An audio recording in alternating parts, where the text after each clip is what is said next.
큰 날이니라. 아멘. 자, 우리에게 예수님이 오신 것 2000년 전에 유대 베들레헴에 예수님이 이 땅에 오셨는데, 그것이 우리에게 가장 좋은 소식, 인류 역사 우주의 모든 피조물 세계도 회복을 의미하는 주의 영광이니까 복음이다. 예수님이 이 땅에 오신 게 복음이다.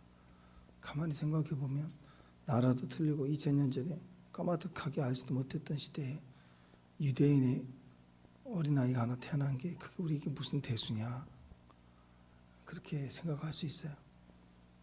우리가 뉴스에서도 비가 옵니다. 그러면 그게 굿뉴스가 되기도 하잖아요. 그죠? 너무 많이 나와서 홍수가 났습니다. 그러면 그게 또 좋지 않은 소식이 되고, 때에 따라서 비가 좋은 소식도 되고 재앙도 되는데, 예수님이 이 땅에 오셨다. 그 사건만 가지고도 우리에게는 엄청난 복음이 되는 것입니다. 왜냐하면 그건 그냥 오신 게 아니고 우리 죄를 대속하기 위해서 이미 구약시대 수도 없이 하나님이 예언했던 그 약속을 따라서 드디어 성취가 된 것이죠. 기도하고 기다리고 기대했던, 그리고 그로 말미암아 약속 밖에 있었던 선택받지 못한 이방인 족속 또 뿐만이 아니라 피조세계, 영으로 모든 피조세계의 회복도 하나님의 아들들이 나타나서 회복될 때 온 땅이 새하늘 새 땅으로 완전히 회복되기 때문에 예수님이 오신다는 소식은 영적 세계에서 우주 세계까지 포함하여서 완성을 의미하는 겁니다. 그래서 그분이 이 땅에 오신다는 소식이 우리 안에 그렇게 큰 축복이 되는 거죠. 그렇잖아요. 집안에 우리 큰아들이 좋은 직장에 합격했다. 그러면 그 아들만 행복이 아니잖아요. 부모 행복이고, 그 아들이 또 장가를 갔다. 그러면 막 태어난 아들은 아무것도 모르잖아요. 그때 혜택이 오잖아요. 한 사람의 승리가 많은 사람에게 기쁨과 영향력을 끼치지 않습니까? 아이들은 몰라요. 막 태어난 아이들이 뭘 알겠어요. 그냥 영향력이 돼요. 예수님이 이 땅에 오실 때 이방인들에게는 부지하고 알 수도 없고 누군지도 몰랐지만, 또 우리 시대에는 이미 2000년 이전에 그분이 오신 분에 대해서 우리가 뭘 알겠어요. 그러나 온 땅 피조 세계까지 포함해서 우리에게 이 복음이 얼마나 강력한 축복이고 우리가 마땅히 듣고 싶었던 소식이었고, 또 실제로 그분이 오시면 우리 안에 그런 영향력을 가지기 때문에 우리에게 큰 축복이 된다는 것이죠. 복음은요, 인류 역사상 가장 강력한 두 가지 일을 해결합니다. 첫 번째는 죄의 문제를 해결하고, 두 번째는 의의 문제를 해결해요. 죄의 문제를 해결한다고 하는 것은 인간은 죄 때문에 죽었다는 거예요. 인간은 죄 때문에 죽었다는 거예요. 이 피조 세계도 다 씨앗이 뿌려지고 자라고 또 꽃을 피우고 열매를 맺지만 결국 또 시들어 죽을 때가 있잖아요.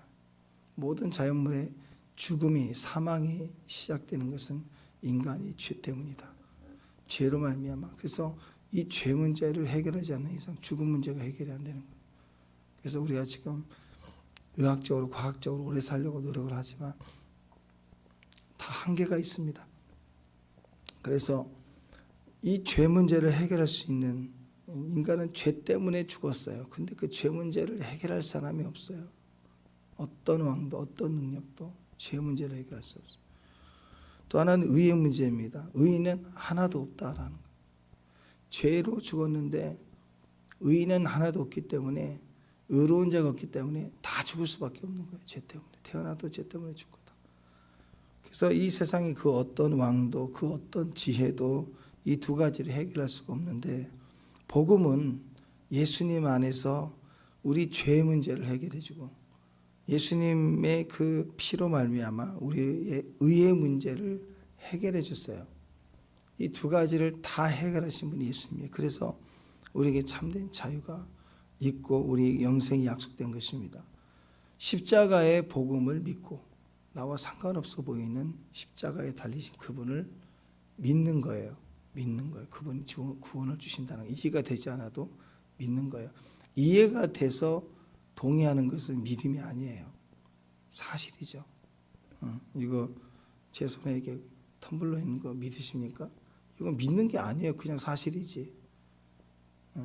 근데 뭐 반지를 가지고 있다, 호주머니에 있다, 안 보이는데 제 손에 반지가 있는 거 믿습니까? 그건 둘 중에 결정해야 돼요. 이해가 안 되지만 믿을 거냐 말 거냐를. 그럴 때 그 사람은 신뢰하며 믿는다 그러고, 신뢰하며 맨날 거짓말하는 사람이거든 안 믿는다 하지 않겠어요? 그래서 십자가에 나하고 무슨 상관이야? 근데 십자가의 도가 우리를 구원케 한다. 그 소식을 들을 때 결정을 해야 돼. 믿어야 될지 말아야 될지. 믿는 것을 구원이라고, 제 문제를 해결해 줍니다. 그래서 십자가의 복음을 듣고 예수님을 영접할 때 그때 어떤 일이 벌어지냐? 우리의 모든 죄 문제가요, 죄가 예수님에게 이렇게 전가가 돼요. 동시에 예수님에게 있는 완전한 의가 우리에게 이렇게 넘어오는 것입니다. 죄가 옮겨가고 전가가 되고 주님의 의가 우리에게 전가가 돼서, 그래서 믿는 그 순간에 우리가 의롭게 된다. 그래서 성경이 이제 신학적으로는 칭의, 의롭다함을 여기는 거, 여겨주는 게 의롭다 하는 거예요. 예. 아니 그 어느 회사의 CEO도 결정권을 가지고 있지만 병원에 입원해서 쓰러져서 지금 수술 받고 있다 그러면 직무 대행을 누구를 시킬 수 있잖아요. 그러면 그 사람이 대행을 하면서 대리자가 돼서 그 일을 할 수 있어. 그 사람 자격이 부족하고 뭐 그럴 수도 있지만 그 사람이 아니지만 그 대행자로서 임명을 해주면 그 사람이 대신 그 일을 하는 거예요. 아직 수준이 안 됐지만 인지적으로 할 수가 있는 것입니다.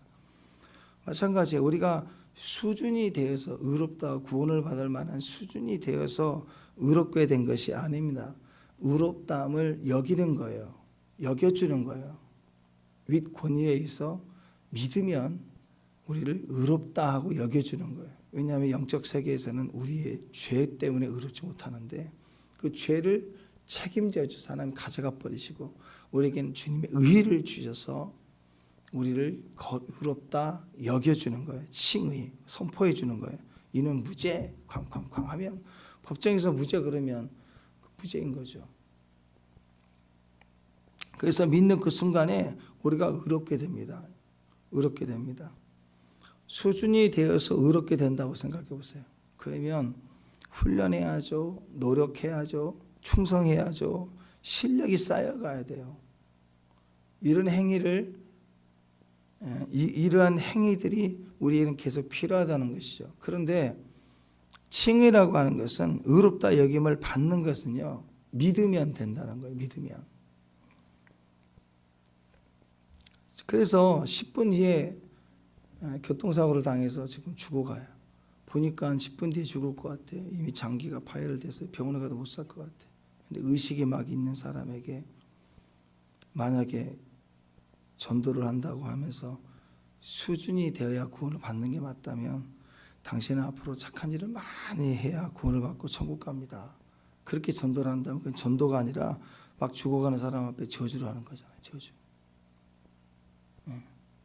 그러나 수준이 안 됐고 지금까지 한 번도 교회를 나오지 않고 핍박을 하고 한 사람일지라도 위기를 당할 때, 그럴 때 하나님은 얼마든지 우리에게 구원을 주신다. 그게 복음이에요. 그래서 조영기 목사님 그 일화 중에 그런 얘기가 있더라고. 그 남편이 그렇게 핍박을 하고 때리고 교회 간다고 막. 근데 다 이혼하라고 했어요. 근데 그 아내가 그 남편의 구원을 위해서 마지막에 교회를 다니면서 그렇게 기도하는데 병원에 직장에서 쓰러져가지고 병원에 갔다고 연락이 와가지고 갔더니 뭐 뇌출혈인가 돼가지고 의식이 없는 거예요. 그래서 죽어간대. 오늘 내일 한다고 죽는다. 그래서 목사님께 부탁을 해서 조영 목사님이 갔더니 중환자실에 갔더니 의식이 없어요. 듣지 못하고. 너무 안타깝잖아요. 그 아내는 평생 기도했는데 너무 안타깝잖아요. 그래서 하나님께 기도했대. 하나님, 이 집사람이 남편에게 1분만 기회를 주세요. 1분만. 그러나 눈을 떴더니 꿈찔꿈찔하더니 눈을 뜨더래요. 그래서 그 1분 동안 복음을 전했다. 예수 그리스도를 믿어야 구원을 받는. 예수를 믿으라고. 그래서 움직이지 못하고 그런데 눈물을 착 흘리면서 마음으로 기도를 따라하라고. 그 예수님을 영접하는 기도를 했더니 1분 안에 기도했더니 눈을 딱 감고 운명하셨어요. 그 얼마나 기가 막혀요. 구원은 자격 없는 자도 기회를 주시는 거예요. 근데 이제 앞으로 열심히 착한 일을 해서 많은 실력을 쌓아가지고 수준이 돼야 당신은 구원받는다. 그러면 정상인도 할 수 없는데 그게 되겠냐. 로마서 지금 우리 한데 4장에 가면 4장 5절에 가면 이런 말씀이 있어요. 일을 아니할지라도, 일을 안 했어요. 일을 아니할지라도 경건하지 아니한 자를, 저런 사람 어떻게 구원을 받지 않은 사람을 의롭다 하시는 일을 믿는 자에게는 그 믿음을 의로 여기신다. 주권이 하나님께 있어요. 하나님 이게 의다. 우리는 끝까지 인간의 의성은 착한 일을 많이 하고, 우리 그 이솝우화나 우리 저기 동화 같은 데 보면 전부 그런 거 아니에요. 권선징 착한 일을 많이 복을 받고, 옛날에 전설의 고향 그런 거 보면 매일 그 착한 일을 해야 복을 받고 악한 일을 하면 막 저주를 받고 막. 우리가 원하는 거예요. 그건 우리가 막 기도할 때도 그래요. 기도 당장 하면 저 나쁜 놈은 사고를 당하고 죽었으면 좋겠고, 어른 사람 기도할 때 확 이렇게 변화가 됐으면 좋겠고. 그 인간의 모습이라고. 인간의 의가 판단하는 거. 그건 구원을 받는 믿음이 아닙니다. 우리는 믿는 거예요. 기회가 있어요. 아무리 약해도 기회가 있어요. 나 같은 죄인이 구원받았다. 모든 사람에게 기회가 있다. 그래서 믿음에 서 있는 사람들은 그런 마인드를 가지고 인내하고 구원을 위해서 뛰는 거 아니에요. 예수님을 믿으면 그 순간 우리 죄가 예수님에게 전가가 돼요. 그리고 예수님의 의가 우리에게 넘어오는 거예요. 그래서 우리가 거룩함을 입는 거예요. 하나님이 인정해 주신 거예요. 주님이 합격, 그러면 합격이죠. 우리가 무슨 까불 게 아니라. 안수의 원리도 마찬가지입니다. 기도할 때, 안수할 때도 원어로 보면은 손이 손들로 나와 있어요. 안수했다. 그러면 hand, 손들이라고 표현해요. 그 말을 우리가 안수를 하면 성령님이 그 위에, 성령님의 손길이 입혀진다는 뜻이에요. 그럴 때 어떤 일이 벌어지느냐? 성령의 도우심으로 우리의 모든 죄가 예수님이 옮겨가고 예수님의 하나님 나라의 통치가 우리 안에 들어오는. 그래서 구약에서 제사를 지낼 때도 짐승을 가져다가 안수를 할 때 내가 죽어야 되는데 죄가 전가돼서 네가 죽어라 하고 전가시키는 거예요. 근데 소에게는 의가 없으니까 의가 전달되어 오지는 않겠지만 내 죄를 전가해서, 안수는 전가예요. 전가. 그래서 그 짐승을 죽이는 거죠. 예수는 우리에게 이 죄 문제만 해결한 게 아니라 우리를 구원시켜줘요. 의롭다 하심을 주는 능력입니다. 그래서 교회 안에서도 자꾸 안수를 하고 축복해주면 하나님 우리에게 그 축복이 우리에게 역사를 해주신다는 영적 전이의 이야기죠. 그러니까 우리의 구원은 예수님 없이는 절대로 안 된다. 예수님 없으면 절대 안 돼요. 왜? 구원은 너무 쉬운데 우리가 노력하고 수준이 돼야 되는 게 아니라 믿으면 되기 때문에 절대적으로 예수님 필요해요. 예수님만 계시면 믿으면 되니까. 그러면 어떤 상황에서도 의롭다함을 입을 수 있어요. 근데 만약 구원을 수준이 돼야지만이 구원이 된다라고 자꾸 이렇게 행위 구원으로 보기 시작하면요, 예수님이 절대적으로 필요하다기보다는 내 노력과 행위가 집중돼야 돼. 내 노력과 행위 없이는 절대로 안 된다, 이런 생각이 매이게 되는 거예요. 그렇지 않게 해서 칭의를 받는다 그러면 예수님이 절대적으로 필요해요. 믿으면 되니까. 근데 행위라면 예수님을 제껴놓고 내가 오늘 열심히 살아야 되고 믿음의 공력을 쌓아야 되고 막 노력해야 되는 거예요. 내 행위가 점점 강조되기 시작합니다. 그래서 우리 신앙이 제일 중요한 것이 바로 믿음입니다. 예수가 중요해요. 우리의 노력, 공력, 헌신, 그런 행위가 강조되고 있다. 그것은 복음이 아니에요. 행위가 강조되는 것은 복음이 아니에요. 믿고 받아들이는, 은혜에서부터 시작해서 믿음으로 가는 거예요. 축복합니다. 다 그분 나를 대속해서 은혜를 베풀어. 아이가 태어날 때도 은혜부터 시작하잖아요. 부모의 은혜부터 시작하잖아요. 알든 모르든 부모의 은혜로부터 시작이 되는 거예요. 그리고 그 신뢰 속에서 사랑을 받으면서 믿음으로 자라가야 돼요. 건강하게 자라가야 돼요. 또 그가 또 부모가 될 것이고 은혜를 베푼 자가 또 될 거고 이게 순환이 돼야 돼요. 근데 행위라고 생각해 보세요. 부모 없이 고아로 자라서 입양한 아이들 거의 100% 아이들이요 굉장히 착하대요. 왜 그럴까요? 위탁받은 부모 새 엄마 아빠한테 잘 보여야 되니까 아이스럽지 않게 예의가 바르대. 거절당하고 버림당하지 않으려고. 근데 그건 가짜이죠. 위장된 거죠. 그래서 그런 분들 입양하신 분들 이야기를 들어보면 그가 한계 미운 5살 막 있잖아요. 말 안 듣고 막 그럴 때 그 고비처럼 입양 아이들의 그 마음을 속내를 꺼내는 시간들이 나중에 올 때까지 그 과정의 아픔을 같이 나눠야 진짜 가슴으로 낳는 아들이다 그러는데 그 아픔들이 다 있더라고요. 그 마음 깊은 것을 거절당하기 싫은 마음 그게 잠재의식 속에 남아있는 아이들 그걸 품어내야 되는 거예요. 그러니까 여러분 우리의 노력, 공력, 헌신 이것은요 복음이 아니에요. 이건 불교예요. 불교 신학. 그래서 불교는 믿음이 아니에요. 믿음이 없어요. 거기는 정성이에요. 정성을 보이라. 점치는 데 가도 믿어라. 그게 산신령을 믿으라가 아니라 정성을 보이라. 들을 때부터 정성을 보이라. 그래서 탑을 막 3,000번씩 돌고 108번 막 절을 하고 그게 정성이에요. 정성. 믿는 게 아니라고요. 아니 믿으면 절이 필요하다고 하면 한 번이면 되지. 주님도 막 108번이나 안수를 108번 하나요? 그런 거 아니잖아요. 한 번 믿음으로 의에 이르는 것. 그 행위의 상징적인 행위들은 의식들은 딱 한 번이면 돼요. 믿으면 되니까. 중심이 중요하니까. 하나님의 중심을 보니까. 그래서 십자가 복음에서부터 우리는 전부가 다 믿는 거예요. 예수님을 영접하고 믿는 것. 그게 우리 신앙입니다. 그러니까 예수가 빠졌다. 어떤 방법으로도 구원이 안 돼요. 칭의가 안 되는데. 믿음으로 구원받는 건데 우리는. 믿음 없이는 어떤 것도 다 가짜예요.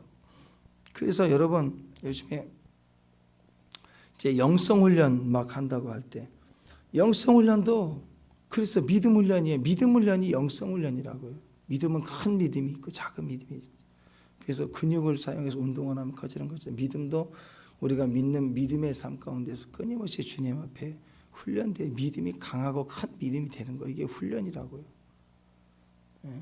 구원 받았기 때문에 믿음의 훈련으로 가는 거예요.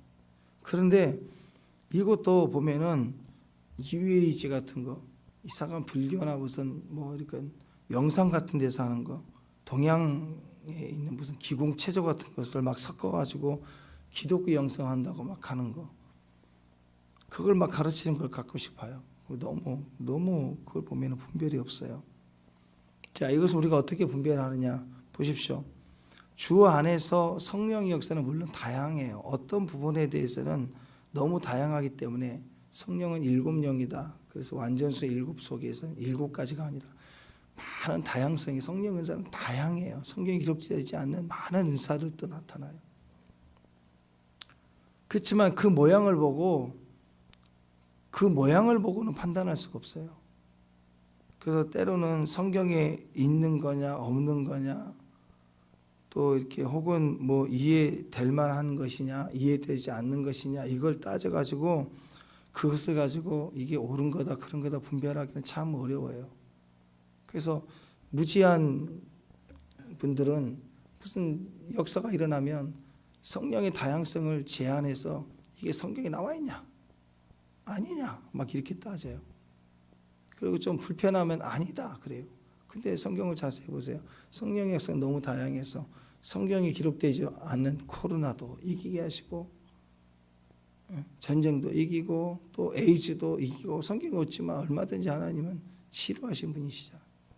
또 예수님처럼 침을 탁 뱉어가지고 이렇게 해서 고치셨다 그러면 예수님이 꼭 그렇게만 고치신 건 아니지만 어떤 경우에는 침을 뱉어서 진흙을 이겨서 받는 한번 생각해 보세요. 제가 침을 탁 뱉어서 안수한다고 하면 그 더러워서 누가 받으려고 하겠어요. 그렇지만 성경에 예수님도 그렇게 하셨다. 그러니까 성령의 역사는 굉장히 다양한 부분이 있어요. 우리가 이해되지 못하고.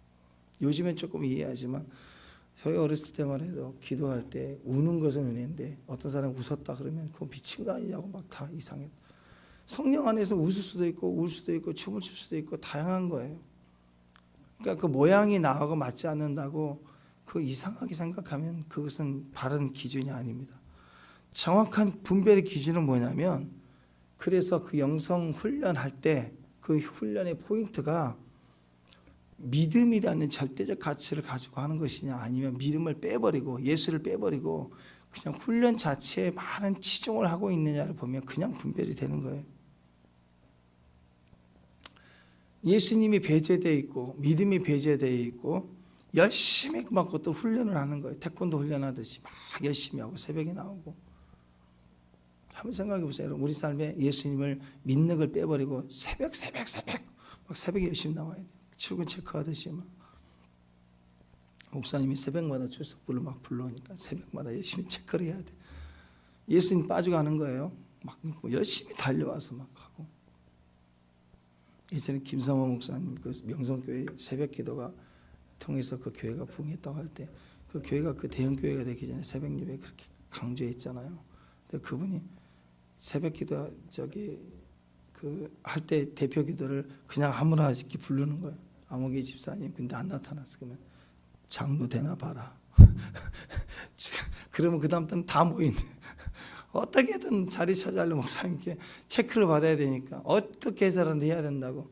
근데 만약에 좋은 의도로 했겠지만 만약에요 예수님 빼고 우리 조직을 강하게 하기 위해서 그런 식으로 이렇게 체크만 해서 했다. 그게 무슨 다단계지.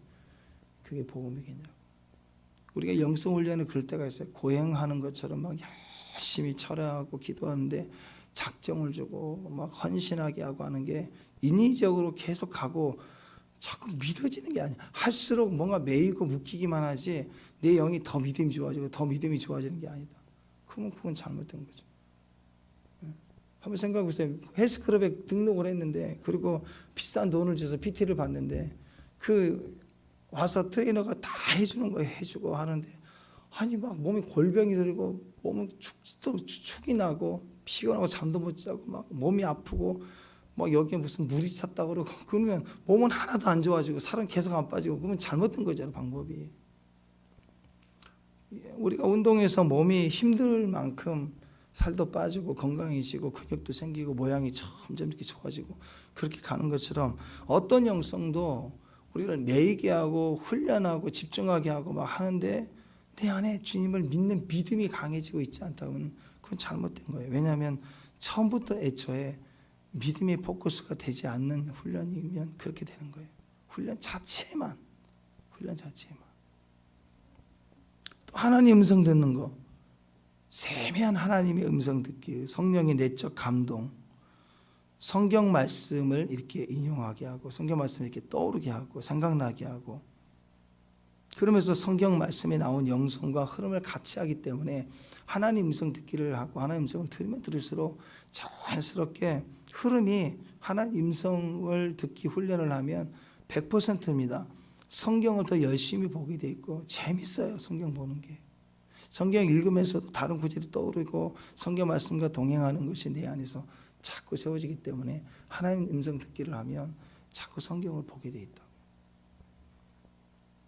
성경 말씀이 너무 재밌거든요. 그런데 이상한 방법으로 하나님 음성 듣게 한다. 하나님 음성이다. 아니다. 막 자꾸 이렇게 예언 훈련한다. 막 이렇게 하는 현장들을 이렇게 지켜보면은요. 그냥 촉을 발달시키고 직관, 뭐 환상보기, 입신은 훈련한다고 하면서 그 훈련 자체에만 집중하는 경우가 너무 많아요. 그래서 그 과정 몇 달 동안 한다고 하는 거 보면 성경을 한 장도 안 읽어요. 계속 훈련만 한다고, 방언만 하고 훈련만 한다고. 그게 잘못된 거예요. 그러니까 맨날 엉뚱한 소리만 하는 거예요. 뭐 떴다 봤다 하는데 정신 차려 해야 정신 차려. 하나님 성은 성경을 반드시 동행하죠. 성경을 통해서 말을 하는 거기 때문에 환상이든 꿈이든 뿐만 아니라 어떤 성령의 세미한 음성도 우리 성경의 말씀을 우리에게 떠오르고 생각나고 연관시켜서 우리에게 계속 말씀을 줘요. 그래서 성경 말씀 자꾸 보게 돼 있어요. 재밌거든요. 그래서 하나님 성 듣기를 잘하기 위해서는 성경을 봐야 한다.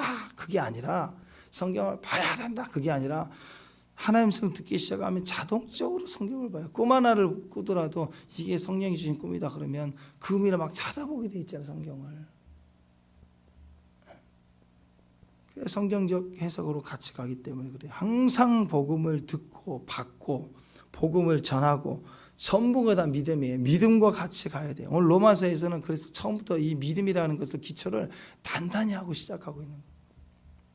축복합니다. 1장에서 어제 1장에서 핵심은 하나님 없음이에요. 하나님 없는 게 그게 죄예요.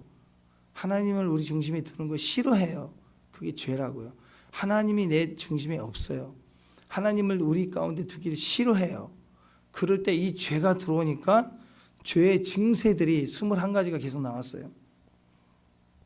그런 인간의 영이 하나님 없어요. 그래서 부패가 된 거예요. 부패된 결과로 증세가 이렇게 21가지가 계속 죄악이 나온 거죠. 그게 죄가 아니라 죄악이에요. 진짜 죄는 우리 중심에 하나님을 두기 싫어하는 거예요. 내가 하나님 되고 싶은 거예요. 다른 말. 불경건은 하나님을 부인하는 것이고 근본적으로는 내가 하나님 되겠다라는 메시지입니다. 하나님 빛이시고 생명이신데 하나님이 없다라고 해야 돼요. 그러니까 내가 하고 싶은 거예요. 내가 왕이 되고 싶은 거죠. 그러니까 그 생각이 어떻게 되겠어요? 썩기 시작하고 허망해지기 시작하고 미련해지고 어두워지니까 이거 안 되겠다 싶으니까 하나님을 대신할 어떤 존재를 만들고 새기는 거죠. 우상이라고 그랬어요.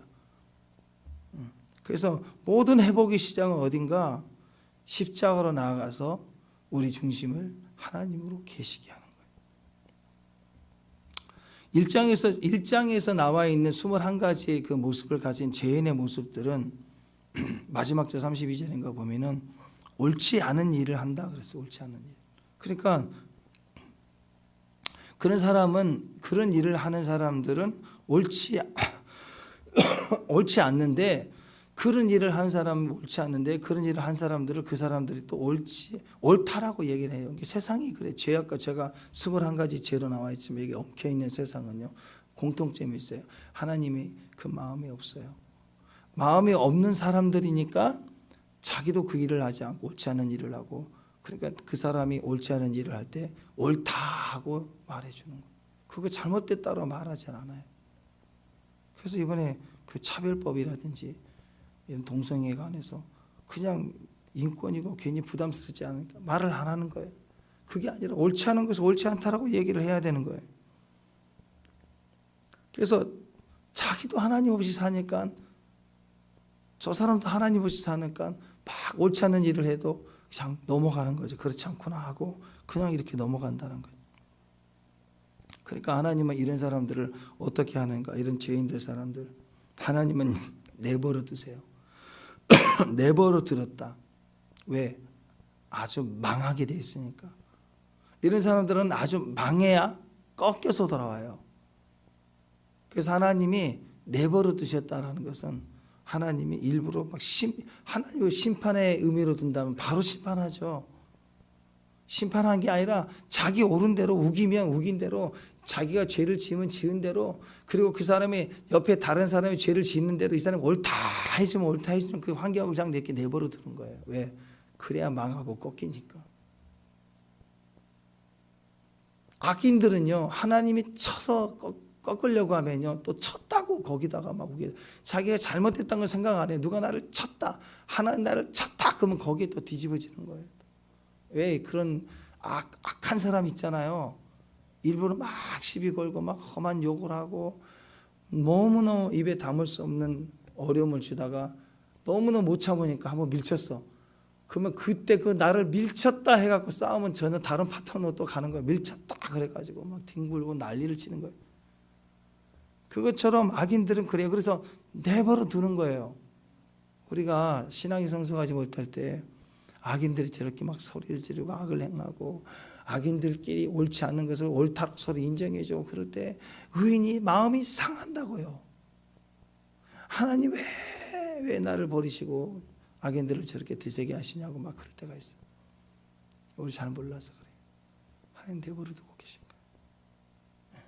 우리를 외면하신 게 아니에요. 조금 지나면 사라지 꺾이게. 왜? 그들도 꺾여서 돌아오려는 마지막 기회를 또 주고 계신 거예요. 하나님 끝까지. 심판은요 지금 치시면 돼요. 다 쳐버리면 돼요. 그냥 다 골라내시면 돼요. 그게 아니라 그들까지라도 가능성을 주고 싶은 거예요.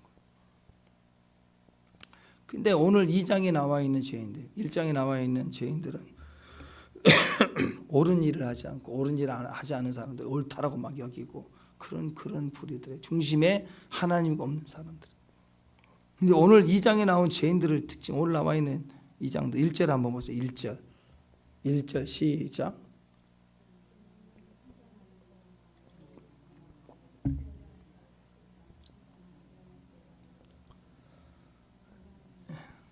누가 봐도 분명히 아는 옳지 않은 일을 하고 옳지 않은 일을 하는 사람은 옳다라고 말하고 이런 부류가 아니라 2장에서 여기서 나오는 시작의 이런 죄인들의 모습은 남을 판단하는 걸 얘기해요. 남을 판단하는 사람들은 늘 남을 판단하는데 남을 막 정죄하고 판단하는데 가만히 보면 자기들도 그와 같은 일을 하고 있는 거예요. 하고 있으면서 똑같이 판단하고 있는 거예요. 그게 웃기잖아요. 그죠? 근데 겉으로 누가 봐도 드러나 있지 않는 거예요. 마치 바리새인들과 같아요. 외식하는 자들이라고. 1장에 소개된 사람들은 예수님 당시로 보면 죄인과 세리들, 사회적으로 누가 봐도 죄인들이네, 저 전과가 있네, 이런 사람들로 볼 수 있어요. 근데 2장에 나와 있는 사람들은 바리새인, 서기관, 종교 지도자들, 겉으로 보기에는 거룩해 보이고 겉으로 보기에는 전과가 없어요. 근데 예수님이 제일 싫어하는 사람들, 자기들도 속이 시커하고 거짓돼 있지만 안 그런 척하고 오히려 죄인들과 세리를 보면 막 정죄하는 사람들, 이런 사람들을 얘기합니다. 누군가 다른 사람들의 죄나 다른 사회, 어떤 사회, 국가 이걸 막 지적하고 정죄한다고 할 때 막 큰 소리를 치고 막 대변할 때 우리가 착각하지 말아야 될 것은 그렇게 외치는 사람들이 우리를 대신해서 사이다 발언해 주는 것처럼 보이지만요, 분명한 건 그 사람들 의인이 아니에요. 앞에서 막 저 나쁜 놈 법을 바꿔라 막. 근데 그것이 처음에는 억울한 일을 당한 사람이 피켓 들고 이렇게 1인 시위를 한다고 하지만 그게 일이 커지면 어떤 사람들이 끼어서 외치는 사람들이 생긴다고, 대변해주고 정의를 외쳐주고 기회적으로 그렇게 달라붙는 사람들이 있다고. 끝나면 또 없어져. 그리고 끝나서 보면은 끝난 것도 아니야. 해결 하나도 안 봐. 선거 끝나고 나면 사라져. 그래서 지금 세월호 거기도 그렇고 이태원도 그렇고 아직도 그 유족들은 억울하다고 우리가 판단되는 사람들은 보상 못 받아 아무것도 못 받고 있어요 지금. 근데 그때 막 뛰어서 옳다 얘기해주고 막 했던 사람들은 자기 이권 다 챙기고 방송 조회 끊고 자기 팀 알리고 정당 투표 없고 그래서 사라지는 거예요. 해결 안 해줘요.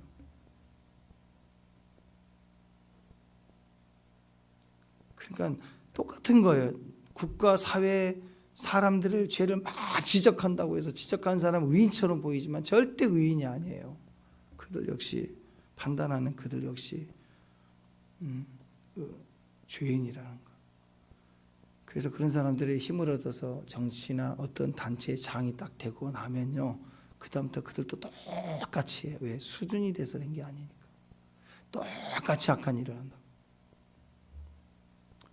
그러니까 여러분 기억해야 됩니다. 죄의 지적, 죄를 판단하고 지적하는 것과 그 사람의 의는 별개예요. 별개.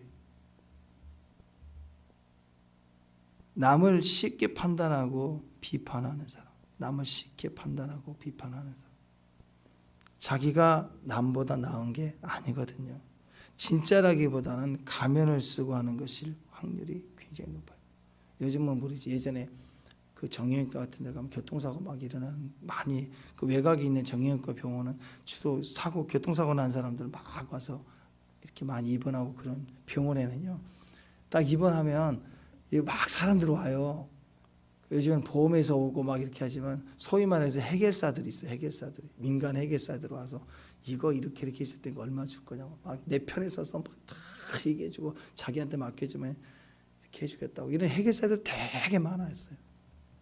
그래서 중간에 끼어가지고 막 돈 더 받아. 합의할 때 더 받게 해주고 막 나서서 막 설쳐대고.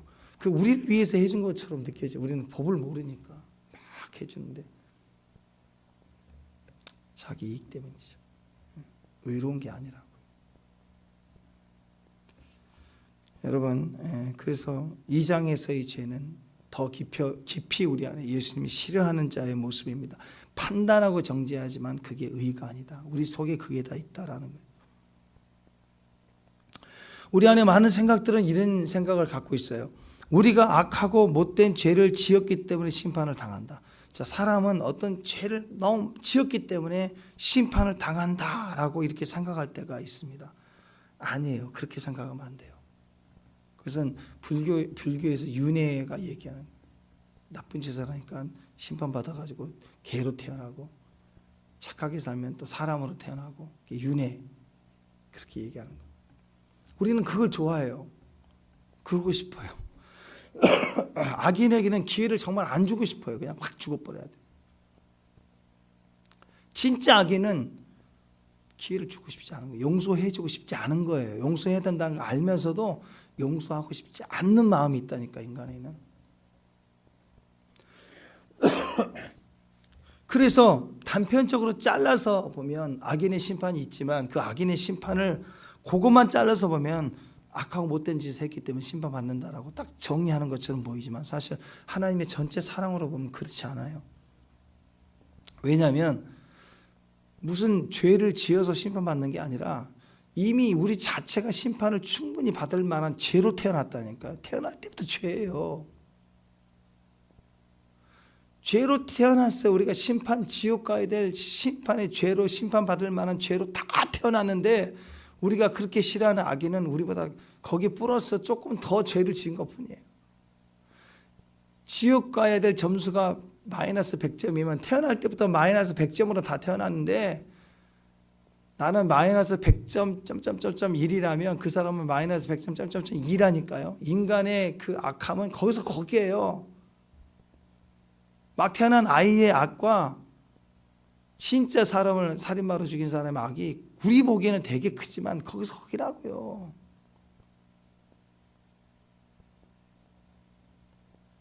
우리는 이미 죄로 태어났어요. 그래서 행위를 더해야 심판을 더 받고 차이가 아니라고요. 어떤 분이 그런 얘기를 했는데 여기서 이렇게 달려와가지고 이쪽 이게 낭떠러지인데 이쪽하고 이쪽 땅을 이렇게 점프를 넓이뛰기를 해서 건너가야 되는데 여기서 여기가 1km래요. 1km라면 다리 없이 달리게 하고 되겠냐고 인간이 안 되죠.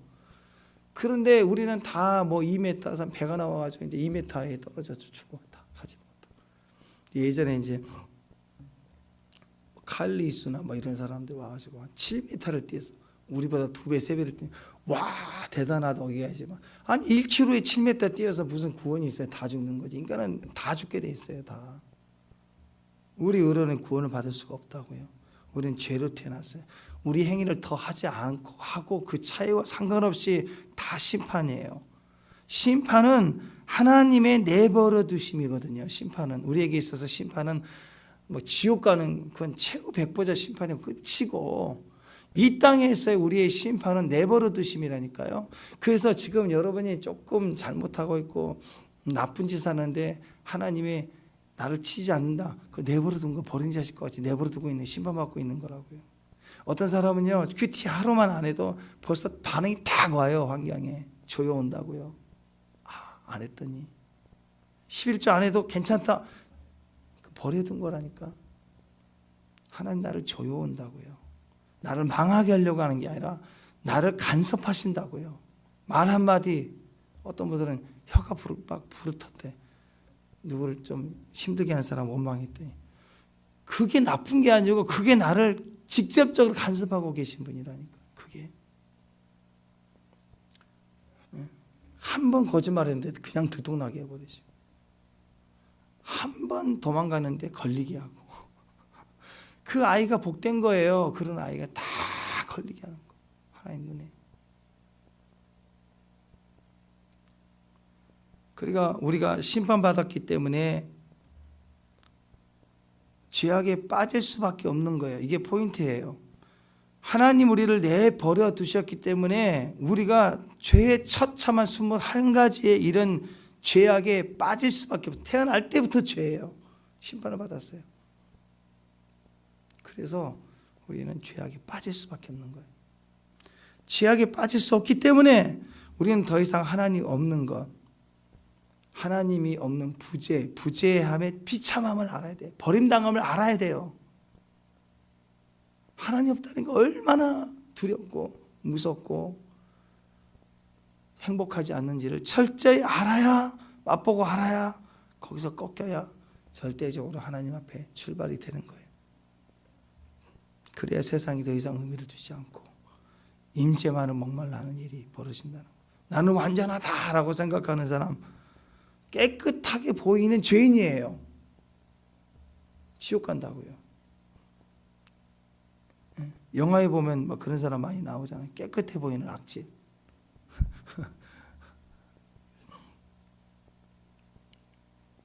오늘 1절 말씀을 보면 남을 판단하는 사람아 누구를 막느라고 내가 핑계하지 못할 것은 남을 판단하는 것으로 네가 너를 정죄합니다.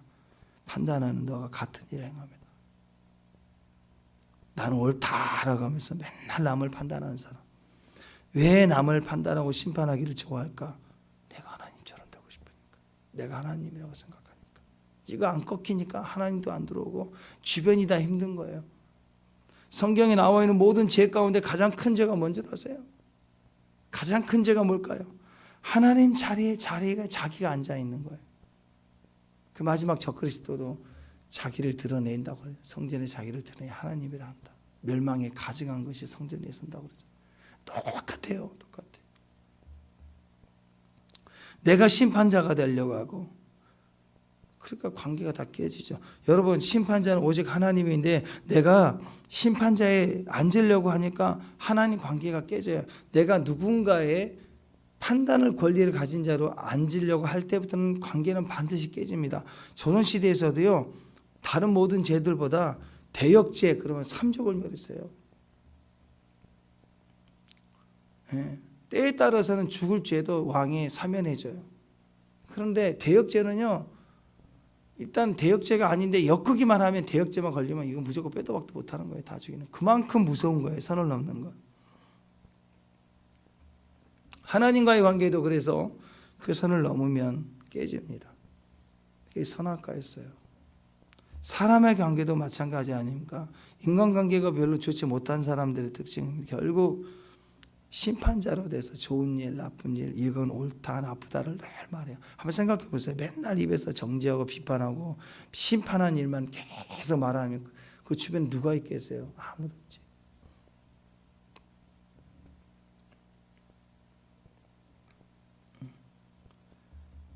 친구 관계든 회사 관계든 가족 안에서도 계속 비판하고 정죄하고 말하는 것마다 이건 맞다, 틀리다, 왜 이건 옳다, 아니다, 나는 맞다, 너는 틀리다, 매 그런 식으로 옳다, 틀리다를 늘 말하는 사람은요, 항상 자기는 옳아요.